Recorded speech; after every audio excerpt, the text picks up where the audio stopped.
मेरे प्यारे साथियों, आप सभी का स्वागत करता हूं आप सभी का यूट्यूब चैनल साहिल संघर्ष स्टडी में। आज की क्लास में वर्णिका का जो आपका 5 चैप्टर है, दही वाली मगम्मा से लेकर धरती कब तक घूमेगी, उसका लेखक कौन है और किस भाषा में दही वाली मगम्मा कहानी को रचा गया है, लिखा गया है, आज की वीडियो में, आज की क्लास में ट्रिक की मदद से आपको याद करा देंगे क्लास में। तो इसलिए आप क्लास में शुरू से अंत तक बने रहिएगा। आपको वर्णिका बुक का लेखक और भाषा आज ट्रिक की मदद से याद कराने वाला हूं। तो सबसे पहला आपका वर्णिका बुक में पहला चैप्टर है जिसका नाम है दही वाली मगम्मा। इसको आपको पढ़ाएंगे जब मैं सिलेबस स्टार्ट कर दूंगा। आपका जल्द ही सिलेबस स्टार्ट होने वाला है, ठीक है। दही वाली मगम्मा वर्णिका बुक में पहला चैप्टर है, फर्स्ट चैप्टर है। जिसका लेखक कौन है, किस भाषा में दही वाली मगम्मा चैप्टर को लिखा गया है, उसका ट्रिक है याद करने का निक है। तो नी से हो गया श्रीनिवास, कस से हमारा हो गया कन्नड़ भाषा। दही वाली मगम्मा चैप्टर को किस भाषा में लिखा गया है? कन्नड़ भाषा में। दही वाली मगम्मा चैप्टर के लेखक कौन है? तो श्रीनिवास है। तो निक है, इस ट्रिक आप याद रख सकते हैं या निक रख सकते हैं। तो दही वाली मगम्मा चैप्टर के लेखक कौन है? निक याद रखें। नी से हो गया श्रीनिवास और कस से हो गया दही वाली मगम्मा चैप्टर किस भाषा में लिखा गया? कन्नड़। कस से हो गया कन्नड़। नेक्स्ट आपका चैप्टर है सेकेंड, जिसका नाम है ढाहते विश्वास।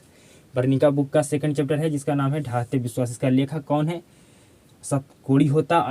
किस भाषा में ढाहते विश्वास कहानी को लिखा गया? तो उड़िया भाषा में लिखा गया। इसका ट्रिक है याद करने का सात उड़ा। ट्रिक क्या है? सात उड़ा। सा से हो गया सतकोड़ी होता और ऊ से हो गया उड़िया। ढाहते विश्वास कहानी के लेखक कौन है? सतकोड़ी होता। और किस भाषा में इसको लिखा गया? तो उड़िया भाषा में लिखा गया ढाहते विश्वास कहानी को। नेक्स्ट आपका चैप्टर है जिसका नाम है माँ चैप्टर के लेखक कौन है? ईश्वर पेटलीकर। और किस भाषा में माँ कहानी को रचना किया गया है, लिखा गया है? तो गुजराती। इसका याद करने का ट्रिक है इरादा गुस्सा जैसा है। इरादा गुस्सा जैसा है। तो ई से हो गया ईश्वर पेटलीकर और गु से हो गया आपका गुजराती। माँ कहानी किस भाषा में लिखा गया है? तो गुजराती। माँ कहानी के लेखक कौन है? ईश्वर पेटलीकर। आपको 2 या 3 ऑब्जेक्टिव देखने के लिए मिलेगा इस क्लास से, ठीक है। तो इसलिए आप क्लास में ध्यान से देखिए क्लास को। नेक्स्ट आपका चैप्टर है जिसका नाम है नगर। इसका लेखक कौन है? सुजाता। और किस भाषा में नगर चैप्टर को रचा गया है? तो तमिल भाषा में रचा गया है। तो इसका ट्रिक क्या है याद करने का? सुंदर तरीका है। सु से आपका हो गया सुजाता। नगर कहानी के लेखक कौन है? सुजाता। और सुंदर तरीका त से क्या हो गया आपका? तमिल भाषा में नगर कहानी को लिखा गया, रचना किया गया है। आपका लास्ट चैप्टर है, 5वां चैप्टर, जिसका नाम है धरती कब तक घूमेगी। पूरा चैप्टर को आपको मैं पढ़ाऊंगा, संपूर्ण पाठ, ठीक है। तो आप हमारे चैनल से जुड़े रहिए। धरती कब तक घूमेगी, इसका लेखक कौन है? साबरदैया। किस भाषा में धरती कब तक घूमेगी कहानी को लिखा गया है, रचना किया गया है? तो इसको किस भाषा में लिखा गया है? राजस्थानी। गुजराती तो माँ कहानी को भाषा को लिखा गया है, कहानी को लिखा गया भाषा में। गुजराती में माँ को लिखा गया और राजस्थानी में धरती कब तक घूमेगी।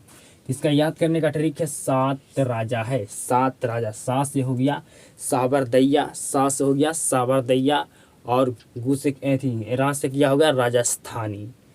तो धरती कब तक घूमेगी लेखक कौन है? साबरदैया। किस भाषा में धरती कब तक घूमेगी कहानी को लिखा गया है? तो राजस्थानी में लिखा गया है।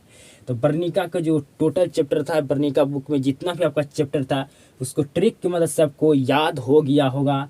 लेखक और भाषा, आपको कोई भी दिक्कत, कोई भी सामना नहीं अब करना पड़ेगा लेखक और भाषा याद करने में। तो आपको ट्रिक की मदद से याद करा दिया वर्णिका बुक का आपका टोटल चैप्टर का, लेखक और भाषा का। तो अगर आपको इस वीडियो से कुछ भी नॉलेज मिला, आपको सीखने के लिए मिला, तो ज़्यादा से ज़्यादा वीडियो को लोग के पास शेयर कीजिएगा इस क्लास को।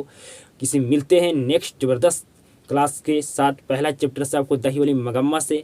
तो आप मेरे चैनल से जरूर जुड़िए।